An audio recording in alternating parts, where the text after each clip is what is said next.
हाय दोस्तों, नमस्कार। आज अपन शिक्षा मनोविज्ञान के 20 अति महत्वपूर्ण प्रश्नों के बारे में बात करेंगे जो पिछले पेपरों में कई बार पूछे गए हैं। यह 20 प्रश्नों को देखकर सुनकर मुझे कमेंट में बताना कि आपने कितने प्रश्न सही किए हैं। तो चलिए, ये आपका पहला प्रश्न है। बालकों की शैक्षिक उपलब्धि को निम्न में से कौन सा अशैक्षिक कारक सर्वाधिक प्रभावित करता है? बताइए दोस्तों, कौन सा प्रभावित करता है? बालक की प्रेरणा, नंबर 2 बालक की संवेगों से मुक्ति, नंबर 3 विद्यालय के बाहर बालकों से उत्तरदायित्व, नंबर 4 स्वाध्याय की आदतें। बताइए दोस्तों, इसका राइट आंसर क्या होगा? बताइए दोस्तों, इसका राइट आंसर क्या होगा? तो इसका राइट आंसर बताइए दोस्तों, क्या होगा? इसका राइट आंसर होगा ए, बालकों की प्रेरणा। बालकों की प्रेरणा बालक को आगे बढ़ाती हैं। चलो दोस्तों, अगला प्रश्न देखिए। किसी बालक द्वारा अर्जित ज्ञान पर पूर्व अधिकार होने का प्रमाण यह है। बताइए दोस्तों, इनमें से कौन सा सही होगा? ए, वह ज्ञान का सफलतापूर्वक प्रयोग किया जा सकता है। नंबर 2, वह अपने ज्ञान को भली भांति समझता है। नंबर 3, उसने सैद्धांतिक रूप से ज्ञान को ग्रहण कर लिया है। या ऑप्शन 4, उसने ज्ञान को भली भांति समझ लिया है। बताइए दोस्तों, इसका राइट आंसर क्या होगा? बताइए दोस्तों, जल्दी फटाफट बताइए, इसका राइट आंसर क्या होगा? तो इसका राइट आंसर होगा सर ए। दोस्तों, इसका राइट आंसर ए होगा। वह ज्ञान सफलतापूर्वक प्रयोग कर सकता है। अगला क्वेश्चन देखिए दोस्तों। बुद्धि के इकाई सिद्धांत किसके प्रतिपादक हैं? बुद्धि के इकाई सिद्धांत के प्रतिपादक कौन है? इसके उत्तर है स्टर्न और जॉनसन। इसका राइट आंसर यही है। अगला क्वेश्चन देखिए दोस्तों। अगला क्वेश्चन है, जीवन के किस अवधि को तूफान और संघर्ष की अवस्था कहा जाता है? तो इसका राइट आंसर बताइए दोस्तों। इसका राइट आंसर किशोर अवस्था कहा है। किशोर अवस्था को तूफान संघर्ष का काल स्टर्नले हॉलक के द्वारा कहा गया है। किसके द्वारा कहा गया है? स्टर्नले हॉलक के द्वारा। किशोर अवस्था तूफान और संघर्ष का काल है। इसका राइट आंसर किशोर अवस्था ही होगा। अगला क्वेश्चन देखिए दोस्तों। अंधे बच्चों को लिपि द्वारा पढ़ाया जा सकता है। मतलब अंधे बच्चों को किस लिपि के द्वारा पढ़ाया जा सकता है? तो बताइए दोस्तों, इसका राइट आंसर ब्रेन लिपि। ब्रेन लिपि द्वारा अंधे बच्चों को पढ़ाया जा सकता है। ये अंधे बच्चों के लिए बहुत बेहतरीन विधि है। इसका उपयोग काफ़ी ज़्यादा किया जाता है अंधे बच्चों को पढ़ाने के लिए। अगला क्वेश्चन देखिए दोस्तों। अगला क्वेश्चन है, वर्तमान में मनोविज्ञान को क्या कहा जाता है? बताइए दोस्तों, वर्तमान में मनोविज्ञान को क्या कहा जाता है? तो उत्तर है व्यवहार का विज्ञान। क्या है दोस्तों? व्यवहार का विज्ञान कहा जाता है वर्तमान में। अगला क्वेश्चन देखिए दोस्तों। गेस्टाल्टवाद का जन्मदाता किसे कहा जाता है? अगला क्वेश्चन है दोस्तों, गेस्टाल्टवाद का जन्मदाता किसे कहा जाता है? नंबर 1 मैक्स बर्दाइमर को कहा जाता है। नंबर 2 कॉलर को कहा जाता है। नंबर 3 फोकपा को कहा जाता है। नंबर डी ब्रांड को कहा जाता है। बताइए दोस्तों, गेस्टाल्टवाद का जन्मदाता किसे कहा जाता है? तो इसका राइट आंसर क्या होगा दोस्तों? फटाफट बताइए। तो इसका राइट आंसर बी होगा, कॉलर। कॉलर को गेस्टाल्टवाद का जन्मदाता कहा जाता है।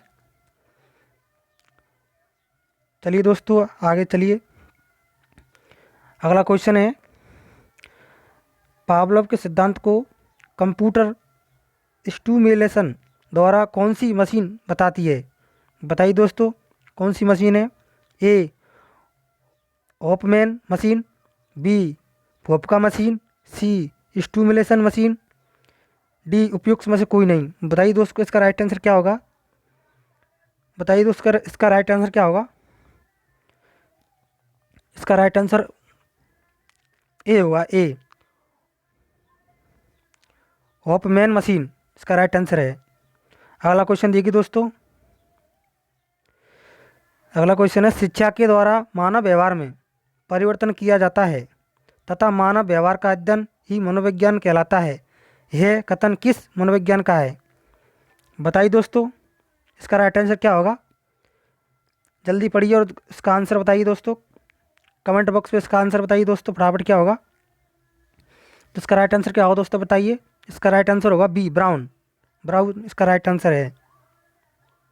अगला क्वेश्चन देखिए दोस्तों, शिक्षा मनोविज्ञान शैक्षिक विकास का क्रमिक अध्ययन है। शिक्षा मनोविज्ञान शैक्षिक विकास का क्रमिक अध्ययन है, यह कथन किस मनोविज्ञान का है? बताइए दोस्तों, इसका राइट आंसर क्या होगा? ए, जे.एम. स्टीफन, बी, ट्रोन, सी, जेम्स ड्रेवर, डी, लेगिन। इसका राइट आंसर क्या होगा दोस्तों, फटाफट बताइए। तो इसका राइट आंसर बताइए दोस्तों, क्या होगा? इसका राइट आंसर होगा ए, जे.एम. स्टीफन। अगला क्वेश्चन देखिए दोस्तों, शिक्षा मनोविज्ञान की औपचारिक आधारशिला कब रखी जा गई? बताइए दोस्तों, शिक्षा मनोविज्ञान की औपचारिक आधारशिला कब रखी गई? ए, ऑप्शन ए 1890 में रखी गई, ऑप्शन बी 1992 में रखी गई, ऑप्शन सी 1889 में रखी गई, ऑप्शन डी 1879 में रखी गई। बताइए दोस्तों का इसका राइट आंसर क्या होगा? बराबर बताइए दोस्तों, इसका राइट आंसर क्या होगा? इसका राइट आंसर क्या होगा बताइए दोस्तों। इसका राइट आंसर सी होगा, 1889 में रखी गई। इसकी आधारशिला, शिक्षा मनोविज्ञान की आधारशिला 1889 में रखी गई। अगला क्वेश्चन देखिए दोस्तों, व्यवहारवाद के प्रतिपादक किसे माना जाता है? बताइए दोस्तों, व्यवहारवाद को प्रतिपादक किसे माना जाते हैं? बताइए दोस्तों, इसका राइट आंसर क्या होगा? ए, जॉन लॉक को माना जाता है, बी, वाटसन को माना जाता है, सी, कॉलर को माना जाता है, डी, फूफका को माना जाता है। तो बताइए दोस्तों, इसका राइट आंसर क्या होगा? बताइए दोस्तों, इसका राइट आंसर क्या होगा? व्यवहारवाद के जनक किसे माना जाते हैं? तो इसका राइट आंसर बताइए दोस्तों, क्या होगा? इसका राइट आंसर होगा बी, वाटसन। वाटसन को व्यवहारवाद का जनक माना जाता है। अगला क्वेश्चन देखिए दोस्तों, मनोविश्लेषणवाद संप्रदाय के प्रतिपादक कौन है? बताइए दोस्तों, मनोविश्लेषणवाद संप्रदाय के प्रतिपादक कौन है? बताइए दोस्तों, जल्दी फटाफट बताइए दोस्तों। ए, सिमन फ्राइडे हैं, बी, मैकडूले हैं, सी, बर्दाइमर हैं, डी, कुट लेवन है। बताइए दोस्तों, इसका राइट आंसर क्या होगा? बताइए दोस्तों, इसका राइट आंसर ए होगा। मैकडूगल 14 मूल प्रवृत्तियों के जन्मदाता माने जाते हैं। बर्दाइमर ने कॉलर पर प्रयोग किया था, वो गेस्टलवाद के जनक इनको भी कहा जाता है। अगला क्वेश्चन देखिए दोस्तों,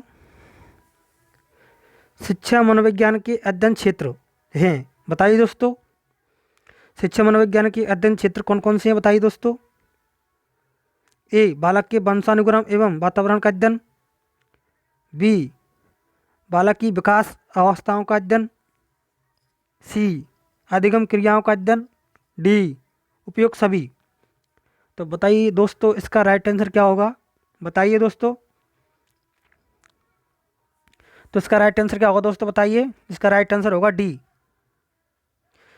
बालक की वंशानुक्रम अध्ययन भी माने जाते हैं, बालक की किस अवस्था का अध्ययन है ये भी माना जाता है, बालक की अधिगम क्रियाओं का अध्ययन ये भी माना जाता है। सब अध्ययन क्षेत्र माने जाते हैं। अगला क्वेश्चन देखिए दोस्तों, वाटसन मनोविज्ञान की किस अवधारणा को मानने वाले थे? बताइए दोस्तों, वाटसन मनोविज्ञान की किस अवधारणा को मानने वाले थे? बताइए दोस्तों, इसका राइट आंसर क्या होगा? ए, चेतनावाद को मानने वाले थे, बी, गेस्टलवाद को मानने वाले थे, या व्यवहारवाद को मानने वाले थे? बताइए दोस्तों, ए, बी, सी, डी में से कौन सा आंसर होगा, या उपयुक्त सभी? बताइए दोस्तों, इसका राइट आंसर क्या होगा? तो इसका राइट आंसर होगा सी, व्यवहारवाद को। सी राइट आंसर सही है इसका। अगला क्वेश्चन देखिए दोस्तों, 21वीं शताब्दी में मनोविज्ञान का मुख्य आधार तय हुआ। बताइए दोस्तों, 21वीं शताब्दी में मनोविज्ञान का मुख्य आधार तय हुआ। कौन सा आधार तय हुआ? बताइए दोस्तों।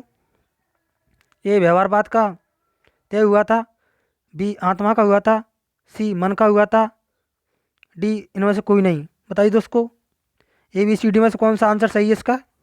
बताइए दोस्तों। तो इसका राइट आंसर क्या होगा दोस्तों, बताइए। 21वीं शताब्दी में मनोविज्ञान का मुख्य आधार तय हुआ, इसका राइट आंसर ए होगा, व्यवहारवाद। अगला क्वेश्चन देखिए दोस्तों,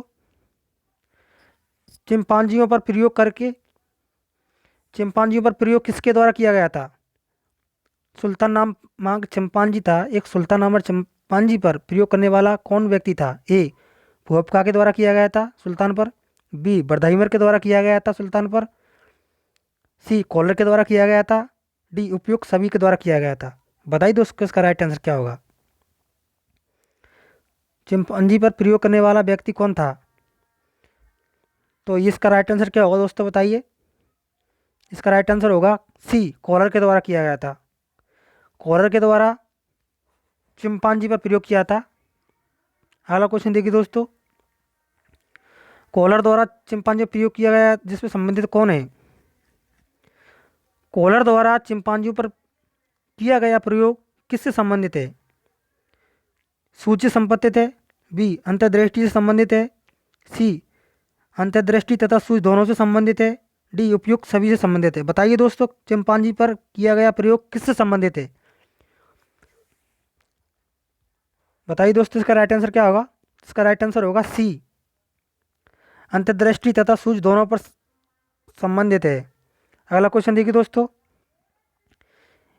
स्किनर किस देश के मनोवैज्ञानिक माने जाते हैं? स्किनर है, स्किनर जी, स्किनर महोदय किस देश के मनोवैज्ञानिक थे? ए जापान के थे, बी अमेरिका के थे, सी इंग्लैंड के थे, डी इटली के थे। बताइए दोस्तों इसका राइट आंसर क्या होगा? स्किनर किस देश के मनोविज्ञान थे? तो ये अमेरिका के थे। कहाँ के थे? अमेरिका के।